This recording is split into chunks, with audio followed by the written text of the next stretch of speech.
in the heart of Peterborough. This is Salam Radio.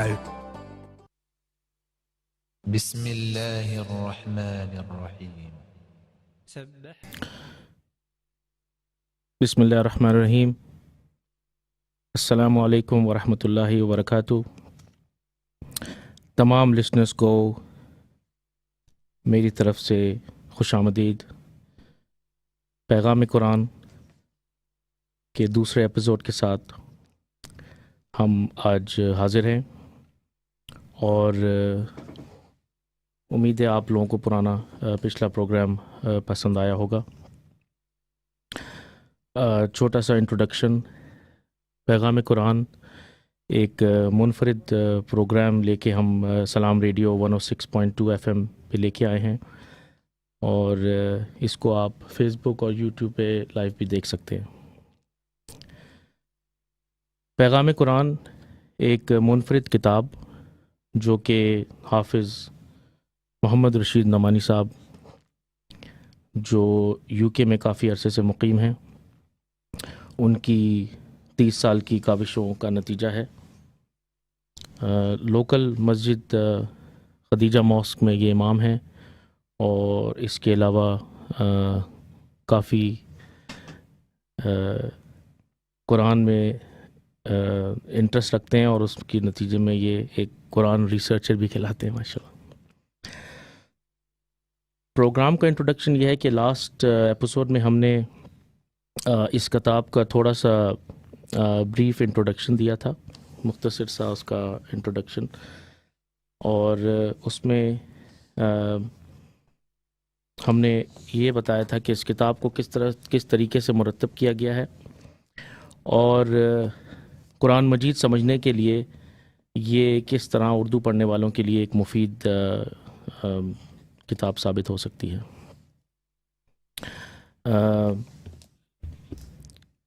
آج کا topic اس کتاب کا پہلا چیپٹر جو کہ سورہ الفاتحہ کے اوپر ہے، جس میں ہم سورہ الفاتحہ کے ٹاپکس اور اس کے مضمون اور اس کے زمان نزول کے بارے میں نعمانی صاحب کے ساتھ ڈسکشن کریں گے. السلام علیکم نعمانی صاحب، کیسے؟ وعلیکم السلام ورحمۃ اللہ وبرکاتہ. الحمدللہ. تو پروگرام کا آغاز کرتے ہیں سورہ الفاتحہ کی تلاوت سے، اور میں دعوت دیتا ہوں نعمانی صاحب کو کہ وہ اپنی خوبصورت آواز میں سورہ الفاتحہ اور اس کا ترجمہ اگر ساتھ میں کر دیں تو ہم انشاءاللہ اس کے بعد آگے بڑھتے ہیں. اعوذ باللہ من الشیطان الرجیم. بسم اللہ الرحمن الرحیم.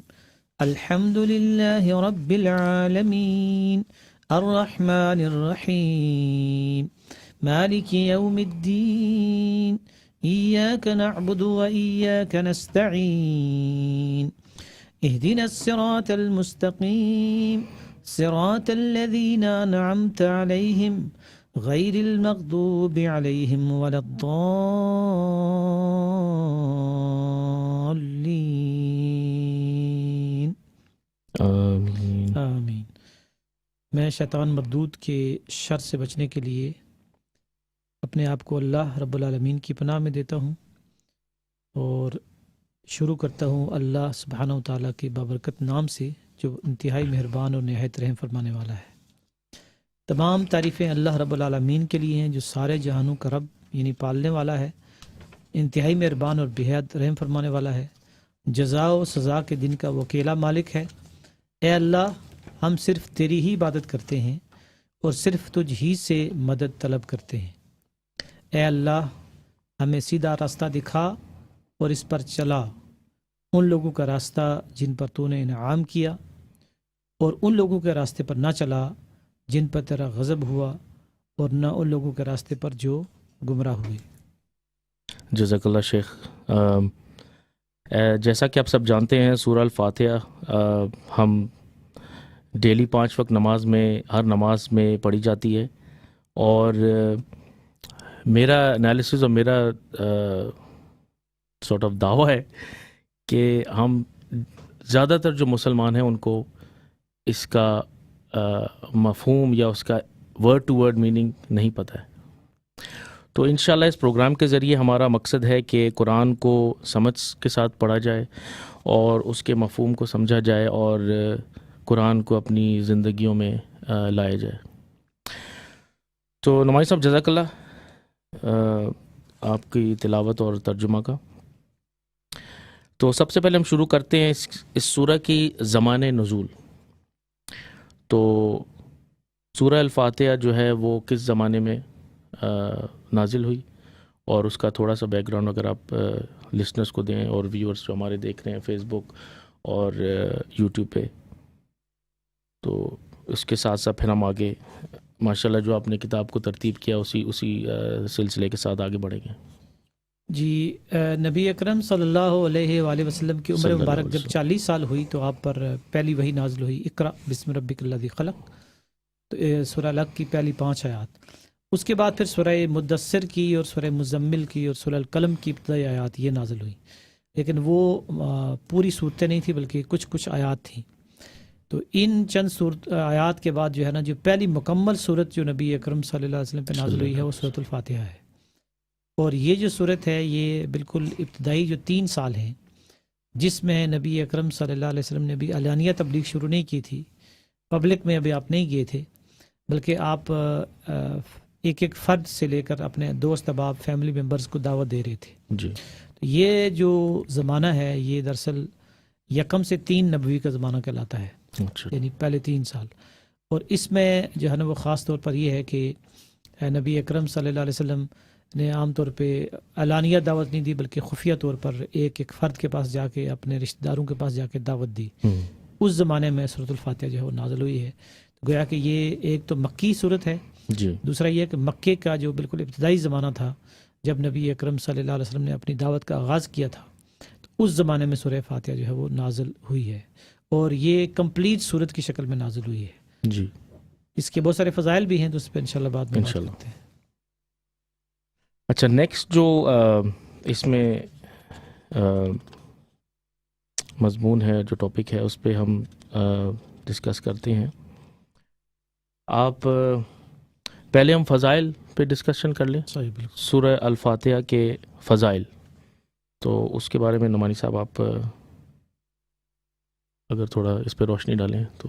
ہاں جی، اس میں اصل میں جو ہے نا وہ قرآن مجید کی کچھ صورتیں ہی ایسی ہیں جن کے بارے میں بہت ہی زیادہ ان کی یعنی حدیث میں نبی اکرم صلی اللہ علیہ وسلم نے ان کی اہمیت کو بہت زیادہ بیان کیا ہے. جی. آپ نے بہت سنا ہوا ہے، ایک سورہ یاسین بہت مشہور ہے، یا سورہ الکہف جمعہ کے دن پڑھتے ہیں چونکہ حدیث میں آیا کہ وہ دجال کے فتنے سے میں بچاتی ہے. اسی طرح ہر صورت کے اپنے اپنے خواص اور کوالٹیز ہیں. سورہ فاتحہ جو ہے نا وہ دراصل یعنی بہت ہی عظیم صورت ہے. مثال کے طور پر اس میں حضرت ابو ہریرہ رضی اللہ تعالیٰ عنہ کی روایت کے مطابق صحیح بخاری میں اس کو القرآن یا اساس القرآن قرار کر دیا گیا ہے، جس کا مطلب یہ ہے کہ یہ کتاب کی ماں یا کتاب کی جڑ یا کتاب کی فاؤنڈیشن ہے، یعنی قرآن مجید کی بنیاد ہے یہ صورت.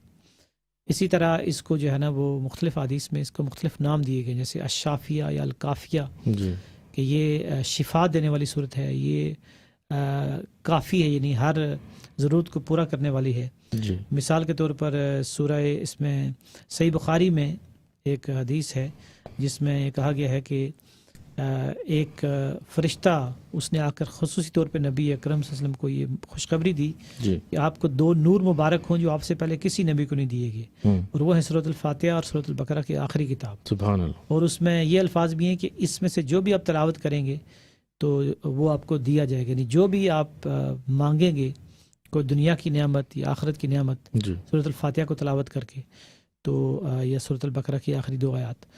تو اسی طریقے سے یہ ہے کہ سورۃ فاتحہ کے آخر میں آمین جب کہا جائے، صحیح بخاری میں یہ ہے کہ جو سخت شخص آمین کہے امام کی آواز کے ساتھ تو فرشتوں بھی آمین کہتے ہیں، اور اگر فرشتوں کی آمین مل جائے تو اس شخص کی مغفرت کر دی جاتی ہے، اس کے گناہ معاف کر دیے جاتے ہیں. ٹھیک ہے.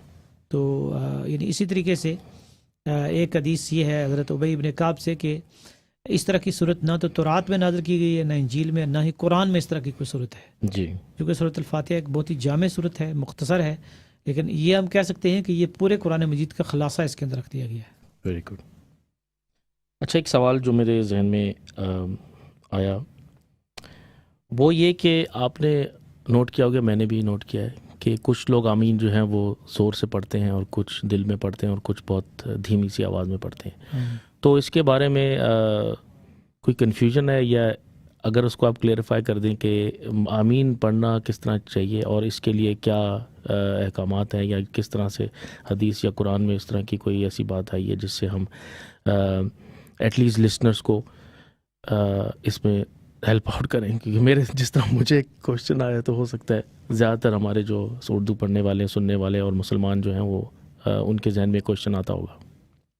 جی جی بالکل، اس میں جو ہے نا وہ دیکھیں کہ صحیح بخاری کی حدیث نمبر 749 ہے، جس میں یہ ہے کہ سورۃ الفاتحہ کے ختم یعنی جب مکمل ہوتی ہے تو آمین کہنا چاہیے جی، اور جس شخص کی آمین فرشتوں کی آمین سے مل جائے اس کے سارے گناہ معاف کر دیے جاتے ہیں۔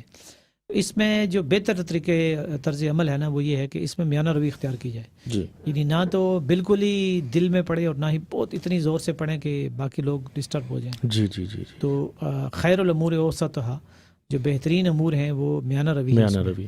اور اس میں ایک اہم اصول بھی یہ ہے کہ یہ کوئی دین کا بنیادی مسئلہ نہیں ہے، یعنی یہ کوئی توحید رسالت یا آخرت کی بات نہیں ہے، یا نماز روزے حج کی بات نہیں ہے، یہ ایک جزوی یا فروعی بات ہے۔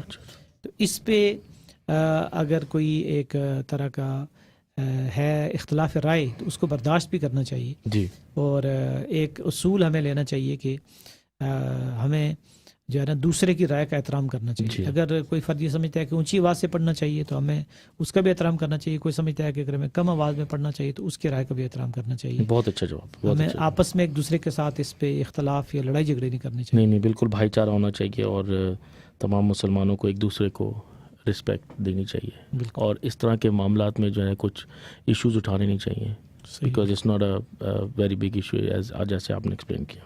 صحیح۔ اچھا، اس کے بعد ماشاءاللہ آپ نے کتاب میں جس طرح سے اس کو اسٹرکچر کیا، میں نے پچھلے پروگرام میں بھی کہا تھا کہ کافی انٹرسٹنگ کتاب ہے، اور میں مشورہ دوں گا کہ تمام سننے والوں کو اور دیکھنے والوں کو کہ نعمانی صاحب کی اس کتاب کو آپ حاصل کریں اور اس کا تجزیہ کریں، اور پروگرام جو ہے یہ انشاءاللہ پورے قرآن کی ہماری جو ہے وہ مشن ہے کہ اس کو پورے قرآن کو اور جتنی بھی تفسیر ہے اس کو ہم پورا کریں گے۔ دس از جسٹ دا بگننگ۔ تو آپ سب لوگوں سے بھی گزارش ہے کہ اس نیک کام میں اور اس پیغام قرآن کے پروگرام کے لیے دعا بھی کریں اور ہمیں انشاءاللہ سپورٹ بھی کریں۔ نیکسٹ ٹاپک از تجزیاتی مطالعہ، انالیٹیکل اسٹڈی۔ یہ جو اس میں آپ نے بہت اچھا جو ہے نا آیا بایا جو انالیسس کیا ہے، تو آیا بے آیا کے حساب سے آپ اس کو کیسے جو ہے، اور یہ میں دیکھ رہا ہوں کہ آپ نے اس کو ڈیٹیل میں ان ڈیپتھ جا کے ورڈ بائی ورڈ، اور کیونکہ ایک تو سورہ کا مفہوم تھا جو آپ نے ایکسپلین کیا، اور 1 سے 3 آیات جو ہیں اس کا ایک آپ نے انالیٹیکل ویو دیا ہے کہ اس کو کس طرح سے آپ دیکھیں، تو اس کے بارے میں اگر آپ تھوڑا سا۔ جی، اس کا جو ہے نا وہ اس کو بریک ڈاؤن کیا ہے مزید سمجھنے کے لیے 3 حصوں میں۔ جی، پہلے 3 آیات ہیں دراصل وہ دیتی ہیں ہمیں جس کو میں ورلڈ ویو کہتا ہوں، یعنی جب ہمارا عقیدہ کیا ہونا چاہیے اللہ تعالیٰ کے بارے میں۔ تو اس میں گویا کہ جو بنیادی عقیدہ ہے ایک مومن کا، ایک مسلمان کا، وہ بیان کیا گیا ہے۔ جی، اور وہ عقیدہ یہ ہے کہ الحمدللہ رب العالمین، یعنی اس کائنات کا ایک رب ہے، یہ کائنات خود نہیں بنی بلکہ ایک بنانے والے نے اس کو بنایا ہے۔ ٹھیک ہے۔ اور وہ جو رب ہے وہ پرورش کر رہا ہے، پال رہا ہے، سب کو عطا کر رہا ہے، زندگی اور رزق اور سب کچھ وہی بخش رہا ہے۔ اور پھر اگلی بات یہ ہے کہ اس رب کی مزید کچھ صفات ہیں۔ ایک یہ ہے کہ الرحمن الرحیم، وہ بے انتہا مہربان ہے اور بہت زیادہ رحم فرمانے والا ہے۔ ٹھیک ہے۔ اور پھر یہ کہ مالک یوم الدین، یعنی جزا و سزا کے دن کا مالک ہے، یعنی ایک دن قیامت آئے گی اور اس کے سامنے کھڑا ہونا ہوگا۔ بالکل، یہ دراصل ایک طرح کا عقیدہ ایک ڈیولپ ہو گیا۔ ٹھیک ہے۔ اس کے بعد پھر جو آیت نمبر 4 ہے جو سورۃ الفاتحہ کے بالکل سینٹر میں ہے، درمیان میں ہے۔ 3 آیات اس کے پہلے ہیں اور 3 آیات بعد میں ہیں۔ جو درمیان میں یہ آیت ہے ایاک نعبد و ایاک نستعین، یہ دراصل یہ بتاتی ہے کہ اس کا ترجمہ یہ ہے کہ اللہ ہم صرف تیری ہی عبادت کرتے ہیں، تجھی سے مدد مانگتے ہیں۔ تو یعنی اس سے یہ پتہ چلتا ہے کہ میری حیثیت کیا ہے۔ پہلا یہ ہے کہ اس کائنات کا رب کون ہے اور اس کی صفات کیا ہیں، یعنی ورلڈ ویو اس کو ہم کہہ سکتے ہیں۔ اور دوسرا یہ کہ اپنی شعور ذات کہ میں کیا ہوں، میں کہاں سے آیا ہوں۔ یہ ایک سوال پیدا ہوتا ہے نا کہ انسان کہاں سے آیا ہے، کہاں جا رہا ہے۔ اس کا جواب اصل میں یہ ہے کہ وہ ایاک نعبد، وہ عبد ہے، غلام ہے اللہ تعالیٰ کا، اور اسی سے مدد مانگتا ہے۔ اور پھر جو آخری آیات ہیں ایاک اہدنا الصراط المستقیم صراط الذین انعمت علیہم، جہاں پہ سورۃ الفاتحہ ختم ہوتی ہے، وہ دراصل یہ بتاتی ہے کہ اس کا ترجمہ یہ ہے کہ اللہ میں سیدھا راستہ دکھا، ان لوگوں کا راستہ جن پر تو نے انعام فرمایا۔ یہ اصل میں ہماری سب سے بڑی ضرورت ہے اس دنیا میں۔ ہمیں گاڑی بھی چاہیے، مکان بھی چاہیے، جاب بھی چاہیے، پیسہ بھی چاہیے، ہمیں شادی بھی کرنی ہے، ہمیں ڈریس بھی چاہیے، ساری ہماری ضرورتیں ہیں۔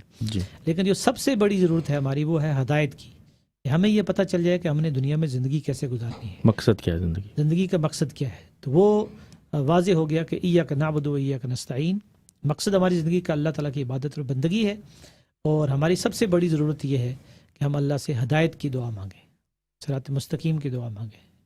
مطلب اب جس طرح سے ہم آگے بڑھتے جا رہے ہیں اور سورہ بائی سورہ مفہوم سمجھ رہے ہیں، تو میں امیجن کر رہا ہوں کہ اب میں نماز پڑھ رہا ہوں، اور جب میں 3 صورتیں پڑھتا ہوں، بسم اللہ الرحمن الرحیم، الحمدللہ رب العالمین الرحمن الرحیم مالک یوم الدین، تو وہ جو کیفیت آپ پہ طاری ہوتی ہے معنی کے ساتھ، آئی تھنک وہی اصل نماز کا جو ہے کور کہنا چاہیے، میری تھوڑی سی اردو انشاءاللہ، اس کا مغز اور جوہر، جو مغز اور جوہر جو ہے وہ ماشاءاللہ، وہ ہر مسلمان جو نماز پڑھے اور اس طرح سے سورہ بائی سورہ اس کو ایک امیجن کرے اس فیلنگ کو، تو آئی تھنک وہ کافی کنیکشن اللہ کے ساتھ کنیکشن کافی اسٹرانگ بن سکتا ہے۔ اور آپ کو پتہ ہے کہ میں اپنا انالیسس بتا رہا ہوں کہ آپ نماز پڑھنے جائیں، اب جیسے میں کافی دفعہ آپ کے ساتھ بھی ریز کیا کہ شیخ آج کون سی سورہ پڑھی، آج کیا ٹاپک تھا، کہ کیا میں 4 فرض میں نے پڑھے ہیں، واٹ از دی پرپس، کہ میں تو میں آپ کو پتہ ہے میں ہر دفعہ آپ سے تھوڑا بہت لیتا رہتا ہوں۔ اچھا، اب ہم جاتے ہیں دوسرے ہیڈنگ پہ، وہ ہے سینٹرل تھیم جو ہے وہ سورہ الفاتحہ کی کیا ہے۔ اس کے بعد ہم ڈسکس کریں گے کہ سیرہ سے ریلیٹڈ سورہ فاتحہ، اور پھر آپ اس کا ایک خلاصہ جو ہے وہ پیش کریں گے، اور جو 1-2 پوائنٹس اور ہم نے ریز کیے ہیں، سگنیفیکنس کیا ہے سورہ الفاتحہ کی۔ تو انشاءاللہ اگر یہ 2-3 topic, first of all is central theme. اس سے پہلے کہ جو لوگ لسنرز جوائن کر رہے ہیں ہمیں، اور یوٹیوب اور فیس بک پہ سلام ریڈیو 106.2 FM پہ پیغام قرآن کا پروگرام اس وقت نشر کیا جا رہا ہے۔ پیغام قرآن میں قرآن کو ترجمے کے ساتھ اور اس کی تفسیر اور اس کے مفہوم کو سمجھنے کے لیے ہم نے ایک کوشش کی ہے، اور امید ہے کہ آپ کو پسند آئے گی۔ جی شیخ۔ جی، سینٹرل تھیم، ہاں جی، سورۃ الفاتحہ کے اوپر ہم بات کر رہے ہیں، اور اس وقت جو ڈسکشن چل رہی ہے کہ اس کا مرکزی مضمون کیا ہے۔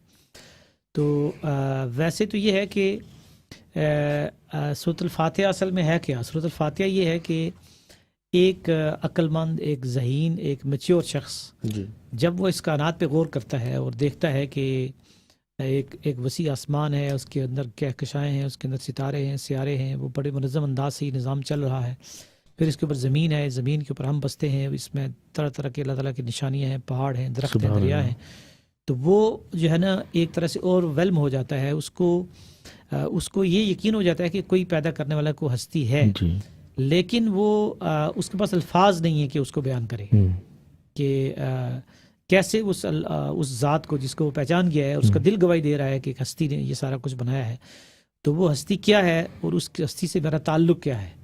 تو اب وہ الفاظ کی تلاش میں ہے، تو اللہ تعالیٰ نے اس کو الفاظ دے دیے کہ تم یہ کہو کہ ساری تعریفیں اس اللہ کے لیے جو سارے جہانوں کا پالنے والا ہے، جو رحمان رحیم ہے، جو قیامت کے دن کا مالک ہے، اور پھر اس سے یہ کہو کہ اے اللہ ہم صرف تیری عبادت کرتے ہیں، یعنی میں تیرا بندہ ہوں، اس سے بندگی کا اقرار کرتا ہے۔ تو یہ دراصل ایک مرکزی سینٹرل تھیم ہے کہ ہم اللہ تعالیٰ کے بندے ہیں، اور پھر ہماری سب سے بڑی ضرورت یہ ہے کہ ہمیں اس سے ہدایت چاہیے، رہنمائی چاہیے، اور یہ رہنمائی جب ہم اللہ تعالیٰ سے مانگتے ہیں اہدنا الصراط المستقیم، تو اللہ تعالیٰ کہتا ہے ذالک الکتاب لا ریب فیہ ھدی للمتقین، یہ پورا قرآن اس کے بعد جو آگے 113 صورتیں آ رہی ہیں سورۃ البقرہ سے سورۃ الناس تک، یہ ہدایت ہے پوری کی پوری میں نے جو تمہیں عطا کر دی ہے اور اس کو محفوظ کر دیا ہے کامل شکل میں. اور اس کا ایک پریکٹیکل جو نمونہ ہے وہ نبی اکرم صلی اللہ علیہ وسلم کی سیرت، آپ کی اسوہ اور آپ کی زندگی، آپ کی جو بایوگرافی ہے اور آپ کی لائف ہے، اس میں اس کو جو ہے وہ اس کو بھی پریزرو کر دیا ہے. مطلب یہ ہے کہ what an amazing religion and what an amazing personality prophet صلی اللہ علیہ وآلہ وسلم. مطلب جتنا آپ اس میں ڈیپ جاتے ہیں اور آپ اس کی خواہش رکھتے ہیں تو اللہ آپ کا جو ہے پھر سینہ کھولتا ہے اور آپ کو ایک لذت سی ملتی ہے. قرآن کا ایک ٹیسٹ ہے نا، اس کی ایک لذت ہے. جو آپ کہہ رہے تھے کہ اگر ہم جیسے نماز میں کھڑے ہوتے ہیں تو اس میں آغاز تو ہم کرتے ہیں تکبیرۃ الاحرام سے، جی اللہ اکبر. اس کے بعد پھر ہم جو ہے نا یہ گویا کہ ہم سرنڈر کر رہے ہیں اللہ تعالیٰ کے سامنے. اس کے بعد پھر ہم ثنا پڑھتے ہیں جس میں اللہ تعالیٰ کی تعریف کرتے ہیں. پھر اعوذ باللہ من الشیطان الرجیم بسم اللہ الرحمن الرحیم پڑھ کے پھر سورۃ الفاتحہ سٹارٹ کرتے ہیں. تو یہ گویا کہ ہم جو ہے نا وہ ایک طرح کا اللہ تعالیٰ کے ساتھ ایک عہد کر رہے ہیں، ایک معاہدہ کر رہے ہیں. تو اس اعتبار سے سورۃ الفاتحہ جیسے آپ نے کہا کہ اس کو پڑھتے ہوئے کچھ تصور و خیال کرنا چاہیے کہ میں اپنے رب اور خالق کے سامنے کھڑا ہوں اور اس سے جو ہے نا اپنی سب سے بڑی ضرورت اسی سے مانگ رہا ہوں، طلب کر رہا ہوں. اس یعنی ایک ڈیپ امیجنیشن اور فکر کے ساتھ جب پڑھی جائے گی صورت تو پھر ایک انسانی شخصیت پہ اس کے بڑے گہرے اثرات مرتب ہوں گے. بالکل. اچھا، اب سیرہ سے ریلیٹڈ جو ہے میرے خیال میں آپ نے اس کا کافی جو انٹروڈکشن میں تو بتا ہی دیا کہ ارلی نبوت میں جب نبوت کا دور تھا اور اس میں جو ہے خفیہ طور پہ جب اسلام ریولیوشنز آ رہی تھیں تو اس زمانے میں یہ اس میں ایک چیز یہ ایڈ کی جا سکتی ہے کہ یعنی ابھی یہ مخالفت شروع نہیں ہوئی تھی، یعنی یہ پہلے 3 سال ہیں جس میں یہ صورت نازل ہوئی، اور اس میں جو ہے وہ ابھی جو ہے نا وہ اتنی شدت سے قریش نے انہوں نے اتنا سیریس نہیں لیا تھا دعوت کو جی. اور ابھی اس سے پہلے صرف جو ہے نا مفسرین کے مطابق 4 صورتوں کی ابتدائی آیات نازل ہوئی تھی. سورہ الگ کی پہلی 5 آیات تھیں، سورہ مدثر کی کچھ آیات، سورہ مزمل کی اور سورہ القلم کی. اس کے بعد پھر سورۃ الفاتحہ یہ پہلی مکمل مکی صورت ہے جو نبی صلی اللہ علیہ وسلم پہ نازل ہوئی ہے. Very good. اچھا، سگنیفیکنس سورہ فاتحہ کی، اس کے بارے میں آپ سگنیفیکنس کا اردو اس کی جو بہت ضرورت اہمیت جی، تو اس میں یہ ہے کہ ایک حدیث ہے، اسے حدیث قدسی کہتے ہیں. تو حدیث قدسی وہ حدیث ہوتی ہے کہ جو یعنی جس کے الفاظ اور معنی دونوں وہ اللہ تعالیٰ کی طرف سے عطا کیے گئے ہوں نبی صلی اللہ علیہ وسلم کے. نبی اکرم صلی اللہ علیہ وسلم کے جو ہے نا وہ نہ الفاظ ہیں وہ، نہ ان کے معنی ہیں وہ، بلکہ اللہ تعالیٰ کی طرف سے آپ کو دیے گئے ہیں. بالکل. ایک سب سے بلند درجے کی حدیث ہوتی ہے حدیث قدسی. جی. تو اس میں الفاظ یہ ہیں کہ قسمت الصلاۃ بین عبدی و بینی و بین عبدی نصفین، کہ میں نے صلاۃ کو اپنے اور بندے کے درمیان نصف نصف تقسیم کر لیا ہے.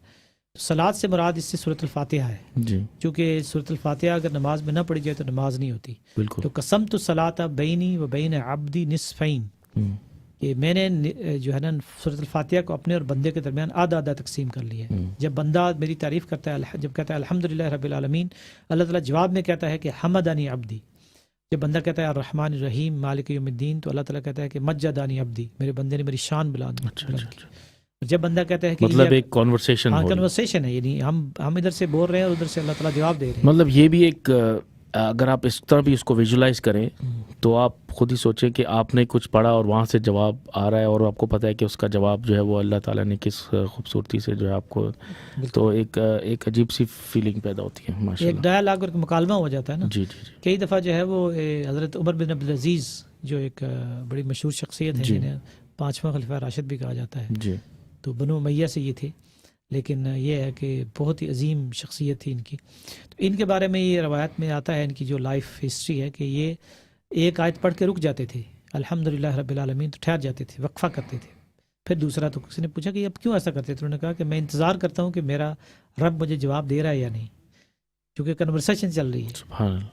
تو یہ اگر اس طرح سے، اور پھر اس میں یہ ہے کہ ایاک نعبد و ایاک نستعین، اللہ تعالیٰ کہتا ہے کہ یہ میرے اور میرے بندے کے درمیان ہے، جو اس نے میرے ساتھ عہد کیا اگر وہ پورا کرے گا تو میں اس کو جو ہے نا جو مانگے گا وہ عطا کروں گا. اس کا مطلب یہ ہے کہ جتنی آپ کانسنٹریشن اس پہ لگائیں گے، جتنی آپ اس پہ نماز کے اندر جیسے لوگ میڈیٹیشن کا آج کل آپ کو پتہ ہے بہت عام ہے. بہت سارے میں اس کو کچھ کو فالو کرتا ہوں انسٹاگرام پہ, تو وہ لوگ میڈیٹیٹ کرنا چاہیے. زیادہ تر جو سکسیزفل لوگ ہیں وہ یہ کہتے ہیں میڈیٹیٹ کریں, میڈیٹیٹ صبح اٹھ کے میڈیٹیٹ. اور ہمارے ریلیجن میں تو اوبیسلی اللہ نے اتنی خوبصورت چیزیں رکھی ہیں. فجر کی نماز ہے اور جس میں تو انشاءاللہ شیخ ابھی انفارچونیٹلی پروگرام کا جو ہے وہ ٹائم ختم ہو رہا ہے. انشاءاللہ اگلے ہفتے ہم سورہ فاتحہ کو کنکلوڈ کریں گے, اور تمام لسنرز اور ویئرز کو ہماری طرف سے بہت بہت تھینک یو, جزاک اللہ سننے کے لیے. 106.2 FM سلام ریڈیو پہ آپ سن رہے تھے پیغام قرآن حافظ محمد رشید نعمانی اور ذوالقرنین کے ساتھ. جزاک اللہ خیر. السلام علیکم ورحمۃ اللہ وبرکاتہ. تو چلیں انشاءاللہ ابھی 20 سیکنڈز باقی ہیں, تو میں بھی اس میں تھوڑا سا یہ ایڈ کر دوں کچھ ایڈ کر دیں. یعنی بہت اچھا پروگرام جا رہا ہے, اور اس میں جو بات ابھی آپ نے آخر میں شروع کی تھی اس کو ہم اگلے ہفتے کمپلیٹ کریں گے. بہت شکریہ, جزاک اللہ. السلام علیکم ورحمۃ اللہ وبرکاتہ. جزاکم اللہ خیرا.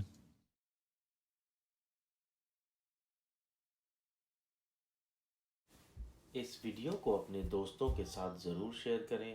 مزید ویڈیوز کے لیے چینل کو سبسکرائب کریں اور بیل آئیکن پر کلک کریں.